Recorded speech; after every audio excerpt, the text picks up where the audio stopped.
Actually हड्डियों का जी जाना और हड्डियों का सूखना था क्या, थोड़ा सा इस पे चर्चा करेंगे। और आज हम लोग कुछ बात करेंगे, क्या ये हड्डियां जी सकती हैं। एक जन से ये सवाल पूछा था, और सवाल उससे पूछा था जिससे एक्सपेक्टेड था कि अच्छा आंसर मिलेगा। जिससे सवाल पूछा था वो भविष्यद्वक्ता था। जिससे सवाल पूछा था ये वो था जिसे भविष्यवाणी करने के लिए परमेश्वर ने अलग कर रखा था। लेकिन आपको मालूम है, कल्याण हो या विपत्ति, जब तक यहोवा ना बोले मनुष्य के बोलने से वो हो नहीं सकता। ना कल्याण और ना ही विपत्ति मनुष्य की इच्छा से आ सकती है। अगर किसी नगर पे भी कोई विपत्ति आएगी तो जब तक यहोवा के भेजे ना हो तब तक वो आ नहीं सकती। सो इसलिए मेरे अपने शब्द खाली हो जाएंगे अगर मेरे शब्दों में खुदा शामिल ना हो, और अगर खुदा की ओर से वो शब्द ना हो। पर मैं 100% जानता हूं, और मैं प्रार्थना कर रहा था और इस बात के लिए अचानक पवित्र आत्मा ने मुझसे कहा मैं बच्चों को बुलाऊं, और मैं बताना चाहता हूं आपको, इनमें से कुछ बच्चे आप देख लीजिएगा आगे चल करके परमेश्वर की सेवा करेंगे और प्रतिष्ठित स्थानों पर आगे चल करके परमेश्वर की सेवा करेंगे। और मेरी प्रार्थना तो यह है कि एक एक बच्चा सेवा करे और परमेश्वर की महिमा कर सके। यहेजकेल उसका 37 अध्याय उसके पहले पद से लेकर के चलेंगे हम लोग। यहेजकेल उसका 37 अध्याय और उसके पहले पद से। यस, अगर किसी को मिल जाए तो जोर से पढ़ दे, यहेजकेल 37 अध्याय और उसके पहले पद से। हाँ, एनीबॉडी? यहोवा की शक्ति मुझ पर हुई। लिखा है यहोवा की, इसको थोड़ा सा कम कर दें, यहोवा की शक्ति मुझ पर हुई और वह मुझ में अपना आत्मा समवाप कर हाँ, बाहर ले गया। सुनिएगा, शक्ति भी है और आत्मा भी है। यहोवा की शक्ति मुझ पर हुई और अपनी आत्मा मेरे अंदर समवा कर वो मुझे बाहर ले गया। और तब क्या हुआ सुनिएगा। हाँ, और मुझे तराई के बीच खड़ा कर दिया। और उसने मुझे तराई के बीच खड़ा कर दिया। वह तराई हड्डियों से भरी हुई थी। और वो तराई किससे भरी हुई थी? हड्डियों से भरे होने का सीधा सा मतलब क्या है बता सकते हैं? मौत। और दूसरी बात, हड्डियों से भरे होने का मतलब है अभी अभी मौत हुई है, थोड़ा सा पंप करो जी जाएंगे, या हड्डी है इसका मतलब इसका सब कुछ जा चुका है, अब पंप करने की दशा भी नहीं है, अब इसमें जान आने की दशा नहीं है। सुनिएगा, शक्ति मुझ पर आई, यहोवा का आत्मा मेरे अंदर समाया, तब परमेश्वर मुझे ऐसी जगह ले गया जहां पर मैंने सिर्फ मौत ही मौत देखी, और ऐसी मौत जिसका कोई निवारण अब नहीं है। मैंने ऐसी मौत देखी जिससे किसी तरीके से बचने का उपाय नहीं है। There is no hope left, कोई आशा बची नहीं है। लाजर अभी 4 दिन का अंदर था, बदन था, अभी हड्डी हड्डी नहीं हुआ था। नाइन नगर की विधवा का बेटा शव जा रहा था, वो 12 साल की बेटी बिस्तर पर पड़ी हुई थी, मर करके पड़ी हुई थी, पर यहां हड्डियों का जिक्र है। आपसे कहना चाहता हूं, खुदा जब अपना काम करने पर आ जाए तो आपकी दशा अभी मरी हुई हो, 4 दिन पहले मरी हुई हो, या देश 100 सैकड़ों सालों से बर्बाद हो गया हो, आसमान का खुदा उसे फिर से आबाद करने की ताकत रखता है। उसे आबाद करने की ताकत रखता है। अगर उसने ठान लिया, अपने बच्चों पर दिल लगा लिया और उसने कह दिया मैं नाश नहीं होने दूंगा, तो सुनिएगा, जो देश उजाड़ पड़ा है सैकड़ों सालों से, परमेश्वर की सामर्थ से वो फिर जी सकता है। इससे मतलब नहीं है कि कितने साल पुरानी आपके बच्चे की अधर्म की कहानी हो गई है। नई नई बात हो तो समझाया जा सकता है, अभी रिश्ता टूटने पर ही हो तो समझाया जा सकता है, पर ये रिश्ते को टूटे तो 12 साल हो गए हैं। नया नया किस्सा हो तो किसी तरीके से एक दूसरे को उलझा लो, समझा लो, पर बहुत दिन बीत चुके हैं। और आपको मालूम है, जब किसी चीज को बहुत दिन बीत जाते हैं तो आशा सिर्फ टूट नहीं जाती, पर आशा सूख जाती है। और यहां भी दशा यही हो रही है।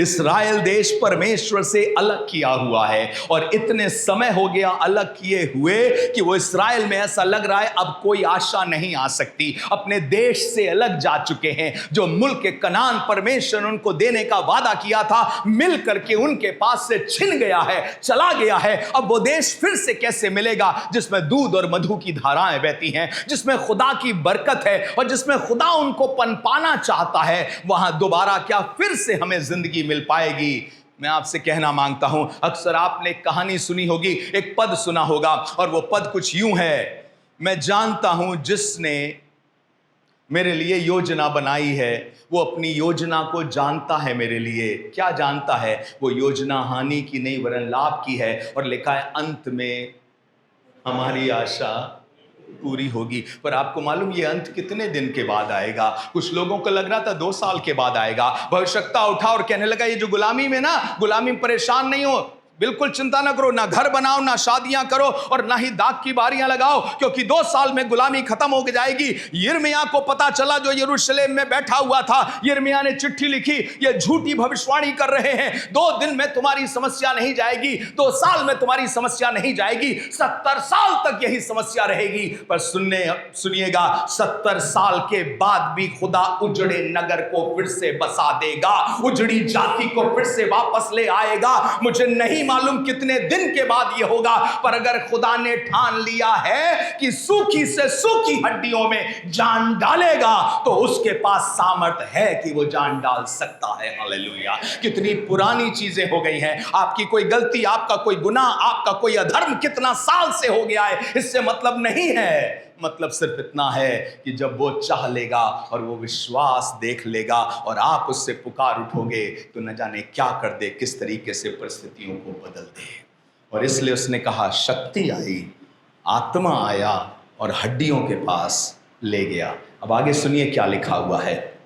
हाँ, तब उसने मुझे उनके चारों ओर घुमाया, तब उसने मुझे उनके चारों ओर घुमाया और तराई की तह पर बहुत सी हड्डियां थी और वे बहुत सूखी थी।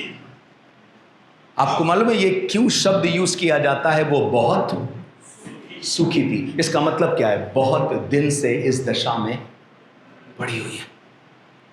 तब भविष्यवक्ता जिसके ऊपर आत्मा आया है, जिसको शक्ति मिली है, उससे खुदा ने एक सवाल किया। सुनिएगा क्या सवाल किया। हाँ, तब उसने मुझसे पूछा, हे मनुष्य के संतान, क्या ये हड्डियां जी सकती हैं? क्या इस्राएल फिर से अपने मुल्क में वापस आ सकता है? क्या इस्राएल को फिर से परमेश्वर की प्रतिज्ञा की चीजें मिल सकती हैं? क्या इस्राएल फिर से जो कट गया है, अलग हो गया है, उसकी आशा सूख गई है, दोबारा आ सकता है? तो सुनिएगा भविष्यवक्ता का जवाब क्या था। भविष्यवक्ता कहता है, मैंने कहा हे परमेश्वर यहोवा, हाँ, तू ही जानता है। सुनिएगा, वो भविष्यवक्ता भी जिसके पास परमेश्वर का आत्मा है, जिसके पास परमेश्वर की शक्ति है, ऐसी सूखी हड्डियां देख करके भी कह रहा है ये तो तू ही जानता है। सुनिएगा, आपके पास आपकी समस्याओं का, इतनी गंभीर समस्याओं का इलाज किसी भविष्यवक्ता के पास नहीं है, पर राजाओं के राजा के पास है। हालेलुया।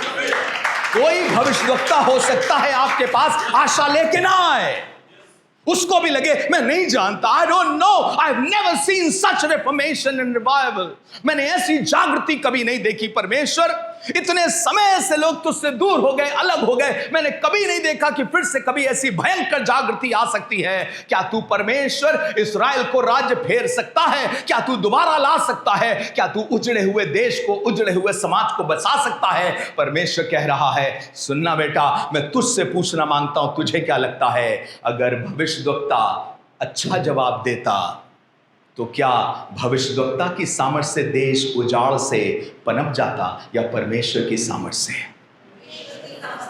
कोई भविष्यवक्ता के पास ताकत नहीं है कि शब्द बोले और तुम्हारा घर बस जाए। आसमान के खुदा के पास ताकत है, तुम्हारा शब्द बोले और तुम्हारी जिंदगी बदल करके नई हो जाए। कोई जन ऐसा नहीं है। मनुष्य अपने आप से किसी सामर्थ्य से पैदा नहीं कर सकता है। इसलिए भविष्यद्वक्ता ने कहा मैं नहीं जानता, आई डू नॉट नो। दूसरे शब्दों में कहना मांग रहा तू ही जानता है, तेरी योजना क्या है मुझे नहीं मालूम। सुनिएगा, कई बार पवित्र आत्मा से भरे हुए लोग भी सारे सवालों के जवाब नहीं जानते, क्योंकि सारे सवालों का जवाब तो सिर्फ यीशु मसीह के पास है। मनुष्यों के पास सारे सवालों का जवाब नहीं है। कई बार आप देखिए, उसने फिलिप से पूछा, फिलिप ये इतनी बड़ी भीड़ है, यूहन्ना 6 में लिखा है, ये इतनी बड़ी भीड़ है फिलिप, इनके लिए रोटी। तो उसने कहा इनके रोटी कहां से लाएं, ये हो नहीं पाएगा। वो रोटी खिलाने के लिए तैयार नहीं थे। फिलिप्पुस से पूछा, बाइबल में लिखा वो तो खुद जानता था, यूहन्ना 6 अध्याय में कह रहा है वो तो खुद जानता था कि वो क्या करेगा। उसने ये बात सिर्फ फिलिप्पुस को परखने के लिए पूछी थी। कई बार भविष्यवक्ताओं की परख होती है, भविष्यवक्ता फेल हो जाता है, पर आसमान का खुदा ना कभी फेल हुआ है और ना आगे कभी फेल होगा। आपका भविष्यवक्ता, आपका पासवान और मैं भी फेल हो सकता हूं, पर मेरा खुदा कभी फेल नहीं हो सकता। हालेलुया। इसलिए हमारा भरोसा, सुनिएगा, यहेजकेल पे भरोसा नहीं है। यहेजकेल तुम कुछ कर दोगे तो अद्भुत काम होगा। यहोवा ने ठान लिया है, इस्राएल को नाश नहीं होने दूंगा, इस्राएल को बर्बाद नहीं होने दूंगा। आपसे भी एक बात कहना मांगता हूं, अगर वो इतनी बड़ी भीड़ को 40 साल लेके चला और नाश नहीं होने दिया, तो क्या आपके परिवार में जो 4 लोग या 14 लोग हैं, क्या उनको भूल जाएगा और आपको लेकर के चलने की सामर्थ्य उसके पास नहीं है? क्या आपको रेस्टोर नहीं कर सकता है? क्या आपको फिर नया नहीं कर सकता है? इसलिए सुनिएगा, लिखा है वहां पर वो हड्डियां बहुत सूखी थी। अब मैं आपको बताना मांगता हूं सूखी हड्डियों का तात्पर्य क्या है। यीशु मसीह ने उसी अध्याय में समझाया, परमेश्वर के कलाम में उसी अध्याय में समझाया गया है। 37 अध्याय उसके 11वें पद को पढ़िएगा। 37 अध्याय उसका 11वां पद, ये सूखी हड्डियों का तात्पर्य क्या है। Let Bible interpret its own self. Yes, देखिए क्या कह रहा है। फिर उसने उससे कहा, हे मनुष्य के संतान, ये हड्डियां इस्राएल के सारे घराने की उपमा है। इस्राएल के 12 कबीलों की उपमा है। ये हड्डियां, एक एक कबीला सूख गया है। जो मैंने आशा करी थी यहूदा से, यहूदा वैसा नहीं निकला। जो मैंने आशा करी थी बिन्यामीन से, बिन्यामीन वैसा नहीं निकला। जो मैंने आशा करी थी जबूलून से, वो वैसा नहीं निकला। मैंने इस्साकार से जो आशा करी थी वो ऐसा नहीं निकला। वो सब के सब की उपमा देते हुए मैं बता रहा हूं, ये सूखी हड्डियों की तरह है, इनमें जान नहीं रह गई है। अब सुनिएगा, खुदा ने इस्राएल को चुना था पूरी दुनिया को आशीष देने के लिए। अब्राहम के खानदान को चुना था पूरी दुनिया को आशीष देने के लिए। और क्या आशीष थी? कि तेरे द्वारा पृथ्वी के सारे घराने आशीष पाएंगे। आज ये घराना खुद सूख गया है, बर्बाद हो रहा है ये घराना। आपसे भी कहना मांगता हूं, खुदा बाप जिसको चुन करके अलग कर देता है ना, उसको सदियों के बाद फिर से जिंदा करने की सामर्थ रखता है। हालेलुया। वो अपने लोगों को छोड़ता नहीं है। He is a God of covenant. वो वाचाओं का परमेश्वर है, जिसके साथ उसने प्रतिज्ञा बांध दी, ऐसे छोड़ नहीं देता। उसके पास सैकड़ों योना बनाने की ताकत है, पर वो उसी योना को बनाता है। योना की शुरुआत कैसे हुई है? एक अनाज्ञाकारी भविष्यद्वक्ता। योना क्या पुस्तक खत्म कैसे हो रही है? एक गुस्सैल भविष्यद्वक्ता। कहां है सामर्थी भविष्यद्वक्ता? कहां है अच्छा भविष्यद्वक्ता? भविष्यद्वक्ताओं के सहारे हमारी जिंदगी नहीं, पर भविष्यद्वक्ताओं को चलाने वाले खुदा के सहारे हमारी जिंदगी चलती है। और जब वो ठान लेता है, अपने वाचा को पूरा करता है।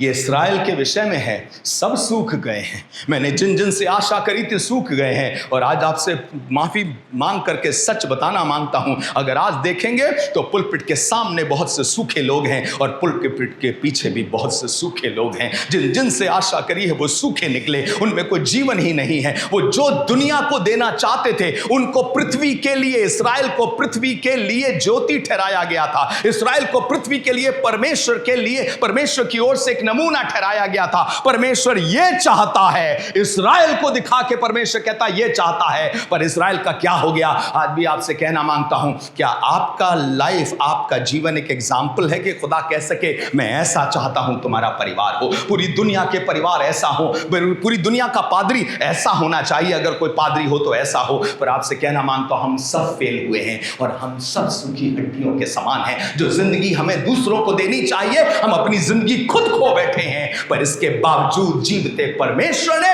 अपने सच्चे भविष्यवक्ता अर्थात उद्धारकर्ता प्रभु यीशु मसीह को वचन भेजकर, वचन देकर और वचन बना करके भेजा है कि बोल दे जो हो जाएगा। और यीशु मसीह आया, बाइबल में लिखा है ज्योति चमकी, और आज बहुत से लोगों का उद्धार होने पाया है। करोड़ों करोड़ों लोग यीशु मसीह को जान रहे हैं, इसलिए नहीं जान रहे हैं कि वो अच्छे हैं लोग, वो तो सूखे थे, पर इसलिए जान पा रहे हैं क्योंकि खुदा ने उनके लिए अपनी वाचा को पूरा करने के लिए ठान लिया है। कई बार भविष्यवक्ता में आशा नहीं रहेगी, पादरियों से कोई आशा नहीं रह जाएगी, पुलपिट के पीछे वालों में पाप है और पुलपिट के सामने वालों में भी पाप है। पुलपिट के पीछे वालों के घर पे लड़ाइयां हो रही हैं और पुलपिट के सामने वालों के घर पे लड़ाइयां हो रही हैं। पुलपिट के पीछे लालच है और पुलपिट के सामने लालच है, पर एक है जो बिना पाप का है, उसका नाम है उद्धारकर्ता प्रभु यीशु मसीह। इसलिए यहां पर भविष्यवाणी की बात हो रही है, खुदा का कलाम बोल, खुदा का कलाम बोल, खुदा का कलाम बोल। आपको मालूम है इस्राएल किस दशा में था यीशु मसीह के आने से पहले? बिखरी हुई दशा में था इस्राएल, बर्बाद दशा में था इस्राएल, जा चुका था। एक के बाद गुलाम पे गुलाम बनते चले जा रहे थे। बाबुल के समय में गुलाम, फिर उसके बाद पर्शिया, मादी, फारसियों, इनके गुलाम बन के रहे। उसके बाद वो यूनान के गुलाम बन के रहे। फिर यूनान का राज्य चार अलग अलग भागों में विभाजित हो गया, जिनमें से 2 इस्राएल पर बहुत ही ज्यादा अत्याचार कर रहे थे। और ऐसी दशा में जब इस्राएल के लिए कोई आशा नहीं थी, जंगल में एक पुकारने वाले का शब्द हो रहा है, क्या? परमेश्वर का वचन आ रहा है। जैसे यहेजकेल के समय में भविष्यवाणी आ रही है, वैसे परमेश्वर का वचन यीशु के रूप में आ रहा है, और जो कोई विश्वास करेगा वो नाश ना होगा परंतु अनंत जीवन पाएगा। हालेलुया। मैं आपसे कहना मांगता हूं, इस पूरी दुनिया की आशा परमेश्वर का कहा हुआ वचन है, और उस वचन का नाम यीशु मसीह है। Only hope of this world is that somebody is going to declare. मजे की बात है, यीशु मसीह खुद बोने वाला है और बीज भी वही है। मत्ती 13 में उसको बोने वाले के रूप में दर्शाया है, और यूहन्ना 12 में उसको बीज के रूप में दर्शाया है। वही बोने वाला है और वही बीज है, वही कहने वाला है और वही वचन है। उसके आने से हड्डियों में जान आएगी यीशु मसीह के नाम से। आपकी आशा मैं नहीं हूं, आपकी आशा उद्धारकर्ता प्रभु यीशु मसीह है, और वो एकमात्र वही है। आपकी आशा ये नहीं है कि अब आप 13 दिन उपवास कर लेंगे। आपकी आशा ये है कि आपको प्यार करने वाला यीशु मसीह आपके पास आकर के कह रहा है, मत डर, इधर उधर मत ताक, मैं तेरा परमेश्वर हूँ, मैं तुझे संभालूंगा, दृढ़ करूंगा, अपने धर्म में दाहिने हाथ से तुझे संभाले रखूंगा। ये उपमा दे रहा है इस्राएल के पूरे घराने की। और सुनिएगा आगे क्या लिखा है, उपमा देते हुए क्या कह रहा है। ये सूखी हड्डियों की उपमा है, इस्राएल का घराने की उपमा दी जा रही है, एक एग्जाम्पल के रूप में लिया जा रहा है। इस्राएल का घराना इज इक्वल टू हड्डियां, सूखी हड्डियां, ड्राई बोन्स। आगे क्या लिखा है सुनिएगा। हाँ, वे कहते हैं हमारी हड्डियां सूख गई, और हड्डियां सूखने का मतलब है क्या है? आगे क्या लिखा है? और हमारी आशा जाती, और हमारी आशा जाती रही। हमारी हड्डियां सूख गई, हमारी आशा जाती रही, वो खुद कहते हैं। और अगली बात क्या लिखी है? हम पूरी रीति से कट चुके हैं। अरे किस चीज से कट गए हो भाई? पूरी रीति से कट चुके हैं।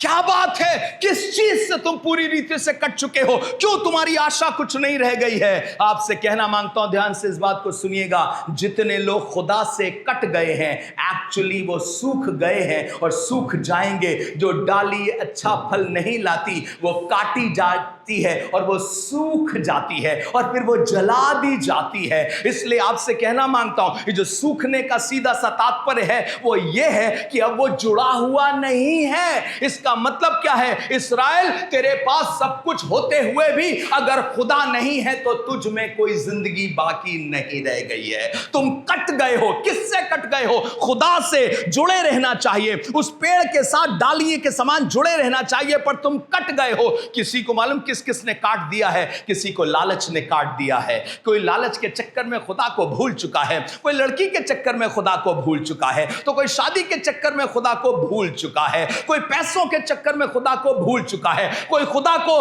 पाते पाते कि खुदा बाप नौकरी दिलवा दो, नौकरी दिलवा दो, नौकरी दिलवा दो, और उसे नौकरी मिल गई और नौकरी मिलने के बाद वो कट गया है खुदा से। कोई चाहता था कि उसके पास एक बड़ा बिजनेस हो, बिजनेस दिला दो प्रभु, दिला दो, और परमेश्वर ने बिजनेस को सफल कर दिया। वो बिजनेस के बाद इतना बिजनेस में बिजी हो गया है कि खुदा उसके बिजनेस का कोई हिस्सा रह नहीं गया है। बहुत से लोग कटे हुए घूम रहे हैं। नाम आज भी मेरी तरह माइकल हो सकता है उनका, पर माफ करिएगा, वो कटे हुए से घूम रहे हैं, उनमें खुदा का जीवन नहीं पाया जाता। आप चले जाइए, उनसे बात करिए, ऐसा लगेगा जैसे उनमें जिंदगी है ही नहीं। उनके मुंह से मौत की महक आएगी, उनके मुंह से निराशा की महक आएगी। जब कभी बात करेंगे तो आपको लगेगा there is no hope in this life. मैं क्रिश्चियंस की बात कर रहा हूं। मैं एक चर्च लीडर के घर में गया और चर्च के लीडर के घर में जाकर के मुझे पता चला, उसकी पत्नी ने कहा कि ये बहुत दिनों से चर्च भी नहीं जा रहे हैं और बहुत डिप्रेस होकर के घर पे बैठे हुए हैं। तो मैं उनके पास गया, मैं उनसे मिलने के लिए, एक शहर की बात है, तो उनकी पत्नी ने मुझसे आग्रह किया, तो मैं गया मिलने के लिए। जब मैं मिलने के लिए गया तो पता चला ये कि जिस दोस्त को बहुत चाहते थे, जिस दोस्त की वजह से उन्होंने उस नगर में ही नौकरी करी थी, कभी नौकरी छोड़ी नहीं थी, उस दोस्त ने अपनी बड़ी नौकरी पा करके उस नगर को छोड़ दिया है। और वो इसी बात से आदमी डिप्रेस था, इसी बात से हताश था, निराश था। उसने सब चीजों से अपने आप को काट करके अलग कर लिया था। किस चीज की वजह से? दोस्ती की वजह से। बाप रे, उन जवान बच्चों को देखा है, बबलू के चक्कर में अपनी नस काट लेती है। बबलू है, मेरा नहीं हुआ। अरे पप्पू को चाहती थी, पप्पू नहीं मिला तो नस काट ली। और फिर कहते क्या हैं, अब जीने से क्या फायदा? ए भैया, ये पप्पू ने तुझे जीवन दिया था, ये पप्पू की वजह से तेरी नस थी, पप्पू की वजह से सांसें चलती थी तेरी। आसमान के खुदा का तुझ में कुछ नहीं है। या you only live because of Pappu, you only live because of money. आप इसलिए जी रहे हो कि ये मिल जाए, ये मिल जाए, रोटी कपड़ा मकान मिल जाए, ये बरकत मिल जाए, वो बच्चा मिल जाए, ये हो जाए, ये वो हो जाए, इसी के लिए जी रहे हैं। और अगर ये ना मिला तो मैं आपसे बस इतना कहना चाहता हूं, जिसके पास पुत्र है उसके पास जीवन है, और जिसके पास पुत्र नहीं उसके पास जीवन नहीं है। आपके पास हो सकता है सब कुछ हो, पर अगर यीशु मसीह नहीं है तो माफ करिएगा, आप कट गए हैं, सूख गए। और इसीलिए आपके अंदर से निराशा की बातें आ रही हैं। इस व्यक्ति ये कट गया था, सूख गया था, इसलिए ना इसके अंदर से आशा निकल रही। उसके बच्चे अपने परेशान थे क्योंकि मेरे पापा डिप्रेस्ड हैं। किस चीज को लेकर डिप्रेस्ड हैं? अपनी जॉब को लेकर डिप्रेस्ड हैं, अपनी दोस्ती को लेकर के डिप्रेस्ड हैं। What kind of life is this? ये कैसा जीवन है तुम्हारा? ऐसा लग रहा है तुम जीवन के दाता से कट चुके हो। बच्चों, तुमसे भी पूछना मांगता हूं, किसी चक्कर में, किसी प्यार में खुदा से कट मत जाना। सूख जाओगे, उसके अलावा कुछ और नहीं होगा। सूख जाओगे, उसके अलावा और कुछ नहीं होगा। अगर कोई जवान दास प्रभु का बैठा है तो तुमसे कहना मांगता हूं, ऊंचे नाम, पदवी, सम्मान और पैसे की वजह से जीवते खुदा से कट मत जाना, नहीं तो पुलपिट के पीछे भी सूख जाओगे। नादाब और अबीहू वो भेंट चढ़ा रहे थे जो उन्हें नहीं चढ़ानी चाहिए थी, और जिंदा खुदा ने ना उनकी भेंट को ग्रहण किया, ना उनको ग्रहण किया, और वो वहीं नाश हो गए। एक पोजीशन पा जाना, एक मिनिस्ट्री पा जाना, एक उम्मीद पा जाना, एक सेवा पा जाना, ये सब कुछ नहीं है, पर खुदा को पा जाना सब कुछ है। जिसके पास खुदा मिल गया उसके पास सब कुछ होगा। परमेश्वर ने जगत से ऐसा प्रेम किया कि उसने सबके 4 करोड़ के बंगले बना दिए। नहीं लिखा ऐसा? परमेश्वर ने जगत से ऐसा प्रेम किया कि सबकी शादियां करवा दी। नहीं हुई यूहन्ना की शादी, नहीं हुई पौलुस की शादी। परमेश्वर ने जगत से ऐसा प्रेम किया कि सबको परमेश्वर ने भरपूर चंगाई से दे दिया। नहीं, तिमुथी से कहा था कि बेटा अपने पेट की खराबी और बार बार बीमार पड़ने के कारण दाखरस काम में लाया कर। परमेश्वर ने जगत से प्रेम करके एक चीज जो सबको दी है, और वो चाहता है कि काश वो सबके पास हो जाए, उससे कट मत जाओ, और वो है उसने अपना बेटा दे दिया है। जिसके पास बेटा है उसके पास जीवन है, जिसके पास बेटा नहीं उसके पास जीवन नहीं। आप देखिएगा, बहुतों के पास सब कुछ होगा, और जब यीशु नहीं होगा ना, तो अपने कुछ को, बहुत कुछ को बिल्कुल एंजॉय नहीं कर पाएंगे, क्योंकि प्रभु नहीं है। इस्राएल की दशा क्या है? इस्राएल पूरी रीति से कट चुका है, खुदा से कट चुका है, उस खानदान से कट चुका है, उस देश से कट चुका है, और इसलिए चिंता कर रहा है क्या होगा।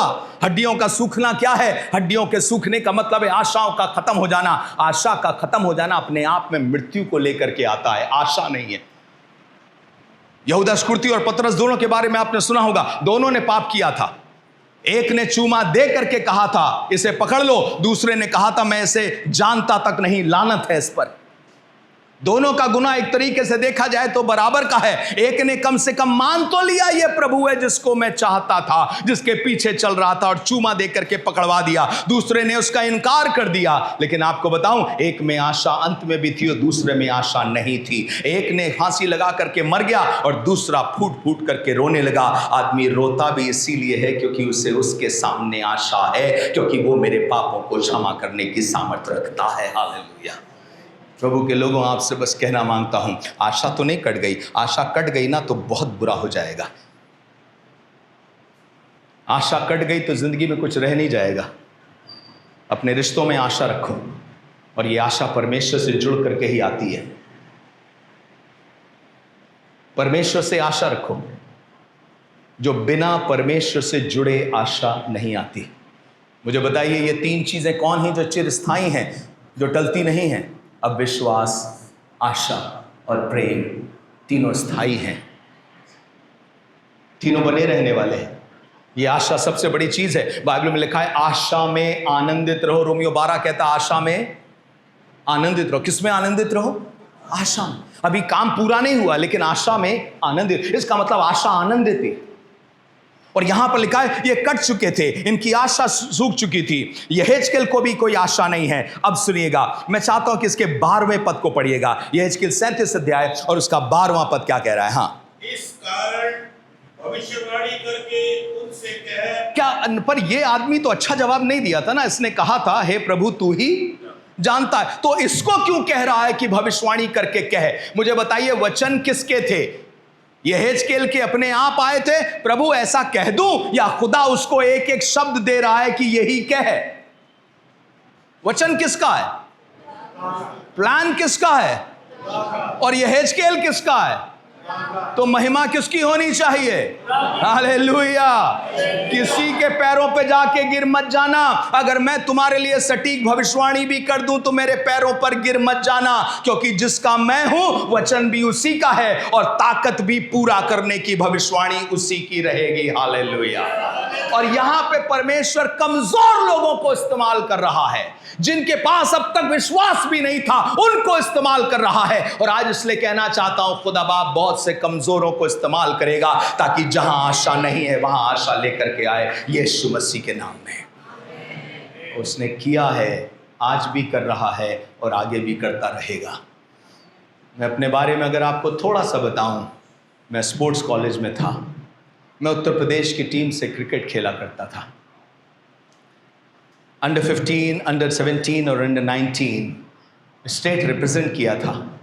मुझे लगता था यही लाइफ है, रणजी खेलेंगे और उसके बाद ट्राई करेंगे नेशन के लिए खेलने के लिए।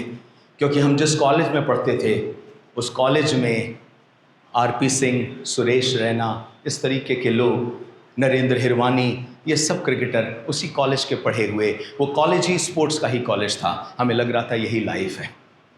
मेरी पढ़ाई बिल्कुल अच्छी नहीं थी, मैं पढ़ने में बिल्कुल अच्छा नहीं था।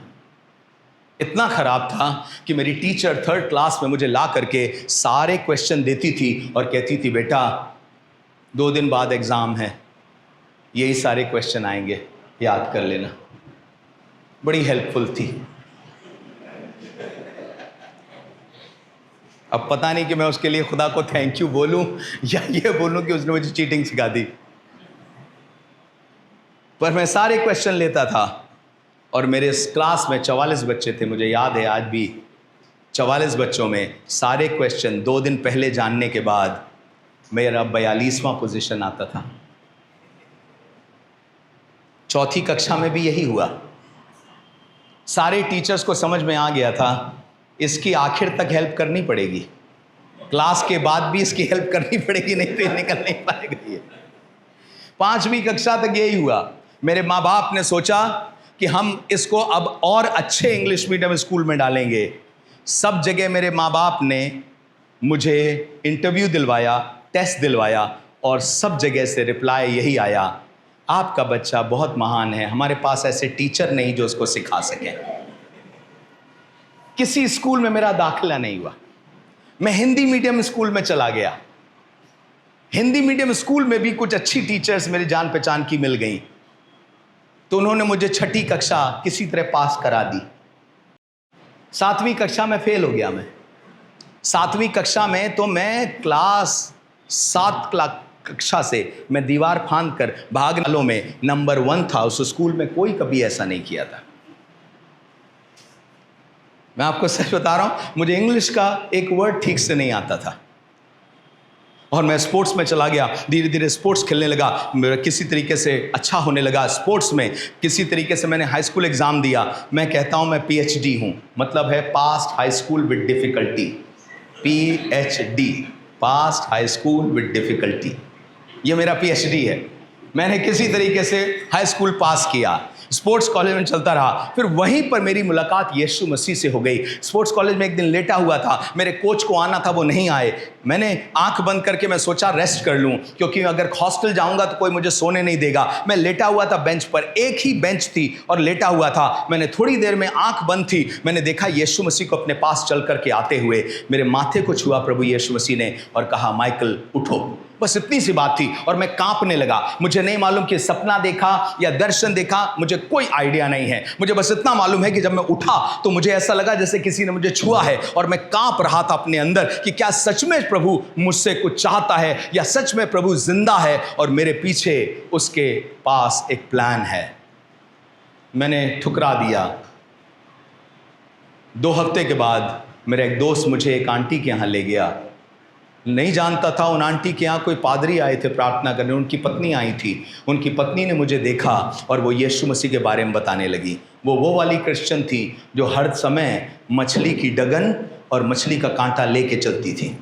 पता नहीं कोई कहाँ पड़ जाए, यीशु मसीह के नाम में आ जाओ आ जाओ। उन्होंने मुझे देखा और यीशु मसीह के बारे में बताने लगी। मैं कांपने लगा एकदम से, बहुत कपकपी होने लगी। वो बताती जा रही है और कपकपी मेरी होती जा रही है। फिर उसके बाद उन्होंने मेरे लिए प्रार्थना करी और प्रार्थना करके चली गई। फिर उन्होंने कहा, दूसरे ने कहा जिस घर में गया था कि माइकल कभी चर्च आना। मैंने कहा ठीक है, मैं चर्च जाऊँगा। मैं बहुत कम चर्च जाया करता था। आपको मालूम है ECG का टीका लगवाने जाया करता था, ईस्टर, क्रिसमस, गुड फ्राइडे, इसका टीका लगवाने जाया करता था चर्च। उससे ज़्यादा कोई चर्च से ज़्यादा इंटरेस्ट नहीं था, पर खुदा बाप को तो मुझ में इंटरेस्ट था। खुदा तो मुझ सूखी हड्डी को जिंदा करना चाहता था। सूखी हड्डी थोड़ी पुकार रही थी, सूखी हड्डी चिल्ला थोड़ी रही थी, मुझे बचाओ मुझे बचाओ मुझे बचाओ। हमने खुदा को नहीं चुना, खुदा ने हमको चुना है। हम में से कोई खुदा का खोजी नहीं है। कोई चंगाई खोजने आया, कोई बच्चे का आशीष खोजने आया, कोई नौकरी खोजने आया, कोई कर्जे से छुटकारा खोजने आया, कोई शादी के लिए लड़की खोजने आया, कोई किसी और तरीके से बच्चे के लिए खोजने आया। आसमान का खुदा हमको खोजते हुए आया है, हमने उसे नहीं खोजा है। हम उसकी खोज में नहीं थे, वो हमारी खोज में था, उसने पा लिया। सूखी हड्डियों ने कभी नहीं पुकारा था, और मैंने भी यीशु को कभी नहीं चाहा था और पुकारा नहीं था।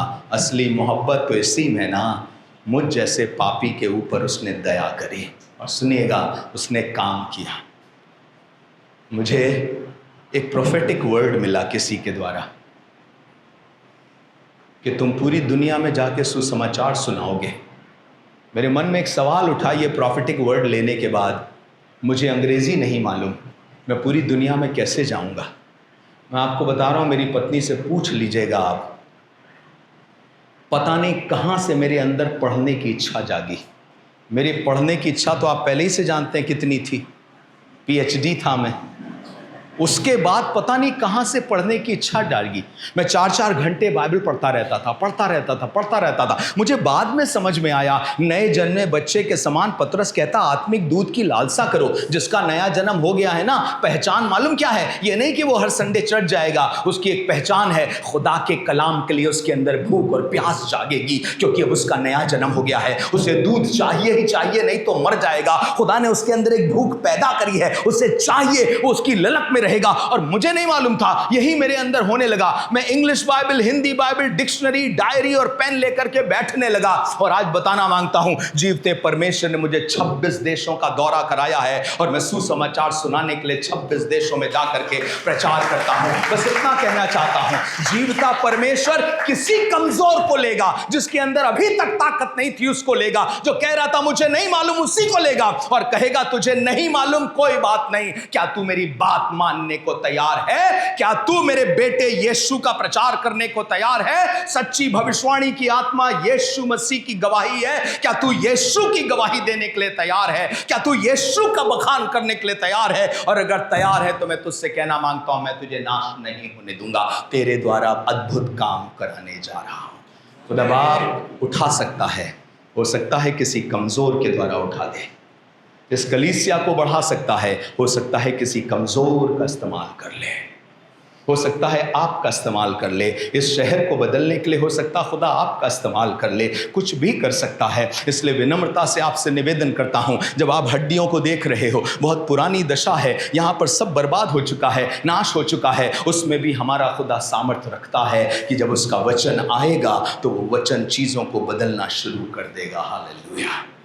एक अंतिम बात बताऊंगा और ख़त्म करूंगा। बातें यूं तो बहुत हैं कि आगे तक ले जा सकें, पर इस अंतिम बात को बताऊंगा और सुनिएगा। देखिए क्या लिखा है, इसके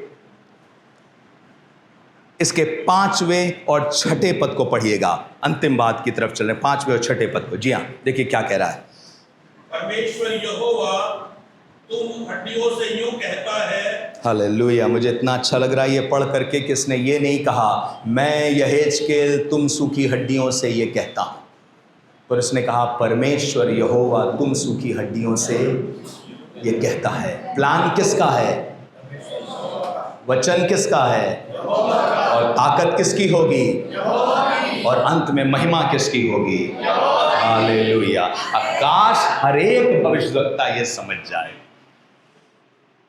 प्रेरितों के काम 14 अध्याय में पौलुस लोग हैं और पौलुस लोगों के हाथ से अद्भुत काम, आश्चर्य कर्म हुआ है। लोग माला चढ़ाने लगे, कुर्बानी चढ़ाने लगे। जब माला चढ़ा रहे थे, कुर्बानी चढ़ा रहे थे, तो उन्होंने अपने कपड़े फाड़े। आपको मालूम कपड़े कब फाड़े जाते थे? कपड़े फाड़े जाते थे या महायाजक के द्वारा या लोगों के द्वारा जब कोई ब्लास्फेमस वर्ड बोलता था, जब कोई मसीह यीशु को नीचे करने वाला, निंदा करने वाला शब्द बोलता था, ऐसी ब्लास्फेमी करता था, हेरेसी की बातें बोलता था, निंदा की बातें बोलता था, तो महायाजक अपना वस्त्र फाड़ता था या सुनने वाले अपने वस्त्र फाड़ते थे, जिसका मतलब होता था दिस इज अ ब्लास्फेमी। और यहां पर पौलुस लोगों को महिमा दी जा रही है, पौलुस को ऊंचे पर उठाया जा रहा है और ऐसा कहा जा रहा है पौलुस वाओ तुम लोग तो देवता के बराबर हो। और पौलुस वहां खड़ा होकर के ये नहीं कह रहा है ऑनर करो मेरा, सम्मान करो मेरा। पौलुस अपना कपड़ा फाड़ करके कह रहा है मेरे सामने मत झुको, अगर झुको तो उसके सामने झुको जिसकी सामर्थ्य से आज के दिन तक जिंदगी आती रही है, और उसका नाम है उद्धारकर्ता प्रभु यीशु मसीह। इस्तेमाल करेगा कमजोरों को, गरीबों को इस्तेमाल करेगा, छोटे लोगों को इस्तेमाल करेगा, तुच्छ लोगों को इस्तेमाल करेगा, पर सुनिएगा महिमा हमेशा उसी की रहेगी। महिमा हमेशा उसी की रहेगी। अगर मैं किसी छोटे बच्चे को बुलाऊं, उससे कहूं छोटे बच्चे ये बेटा हारमोनियम उठा देना, अगर मैं ईथन को बुलाऊं और ये कहूं कि ही ईथन हारमोनियम उठा देना, आप सब मेरी तरफ देखेंगे, ऐसे देखेंगे जैसे बाप रे कैसा बेवकूफ आदमी है, ईथन से ये उठवा रहा है हारमोनियम। ईथन है कितने किलो का? 13 किलो का। हारमोनियम है 26 किलो का।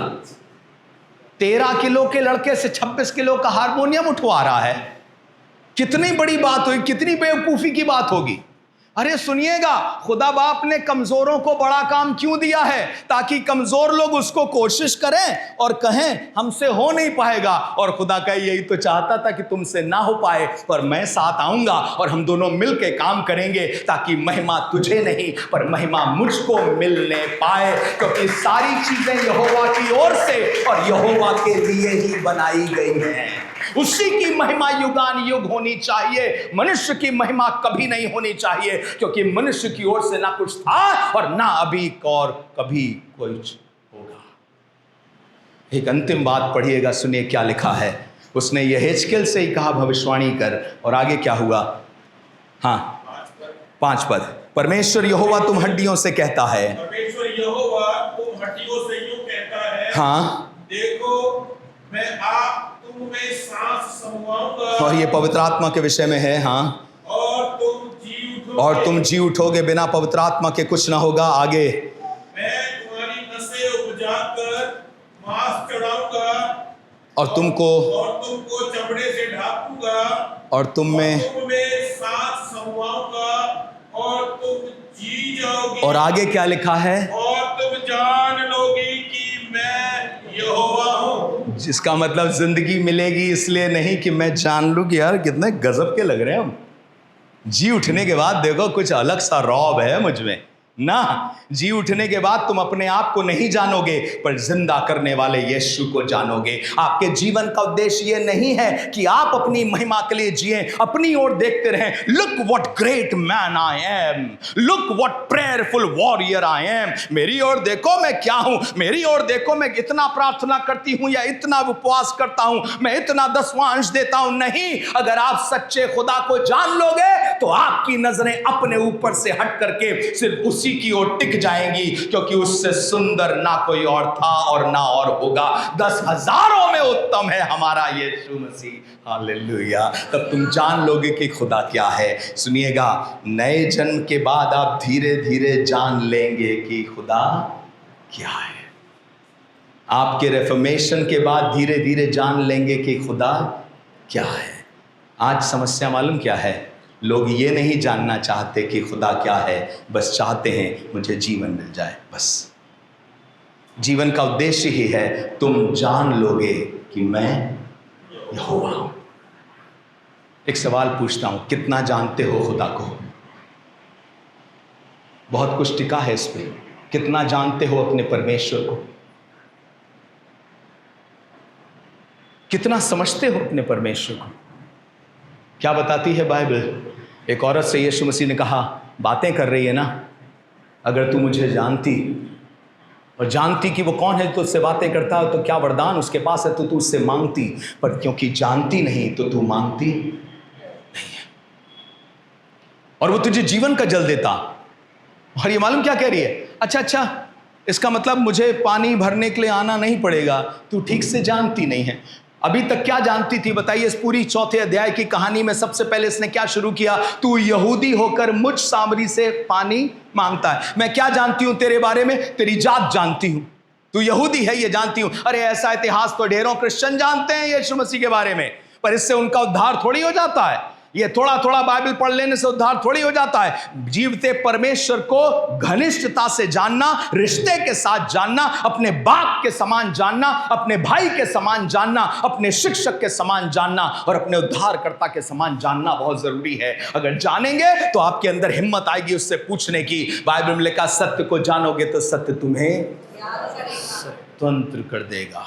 समस्या आज बहुतों की यह है कि वो खुदा को जानते ही नहीं है। उनको लगता है चंगाई ही एकमात्र चीज़ है, शरीर की चंगाई मिल गई काफ़ी है। मेरी दुआ है आपको शरीर की चंगाई मिले, लेकिन चंगाई के बाद तुरंत एक काम करिएगा, I want to know the one who healed me. मैं उसको जानना चाहता हूँ जिसने मुझे नौकरी दी है। मैं उसको समझना चाहता हूँ जिसने मुझे मेरी शादी कराई है। मैं उसको जानना चाहती हूँ जिसने मुझे पैदा किया है। मैं जानना चाहता हूँ उसको जिसने मुझे इस पृथ्वी पर ला करके आशीष दी है।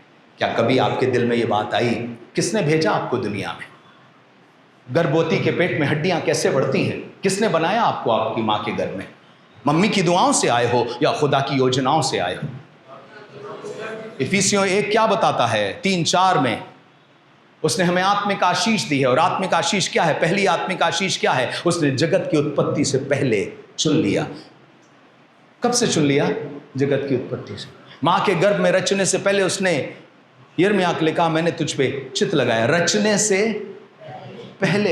अरे रचते समय तो मां को समझ में आता है कुछ हो रहा है। मां की तो प्रार्थना रचने के समय शुरू होती है, लेकिन आपसे कहना मांगता हूं, खुदा का काम पीढ़ियों से शुरू हो चुका है। वो आपको नाम लेकर के बुलाता है, लेकिन कभी आपके दिल में आया मैं उसे और जान लूं, मैं उसे और समझ लूं?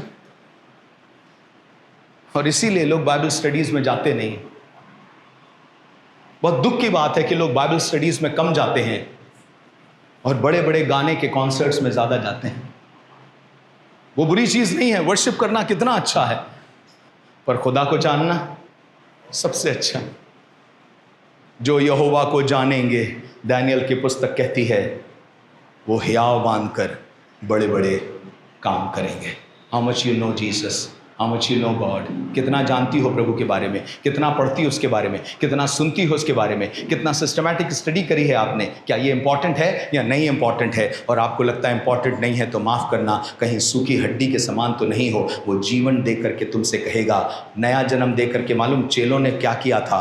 वो प्रेरितों से शिक्षा पाने में लौलीन थे। आज बहुत से लोगों को नया जन्म मिल जाता है और वो फिर वो अपने में लौलीन हो जाते हैं, शिक्षा पाने में लौलीन नहीं रहते हैं। ये शिक्षा बहुत इंपॉर्टेंट है। प्रभु के दासों, विनम्रता से हाथ जोड़ के कह रहा हूँ, आज अगर आप पुकारोगे, आज कहोगे खुदा बाप हमारी आशा कट चुकी है और मुझे लग रहा है कि जैसे मैं तेरी ज़िंदगी से अलग किया हुआ हूँ, खुदा बाप आज ही आपको जोड़ सकता है, आज आपको खींच लेगा। और क्या जाने वो आपको लेके ही इसलिए आया है कि अब तुम कटे कटे मत रहो, तुम्हारी आशा टूटी टूटी ना रहे। मैं तुम्हें जोड़ करके अपने साथ फिर से आशीषों का भागी कराना चाहता हूँ, अनंत जीवन का वारिस कराना चाहता हूँ, अपने जैसा बनाना चाहता हूँ मैं। पर तुम मुझसे कटे मत रहो, और अगर कट गए तो सूख जाओगे। आइए दुआ करें।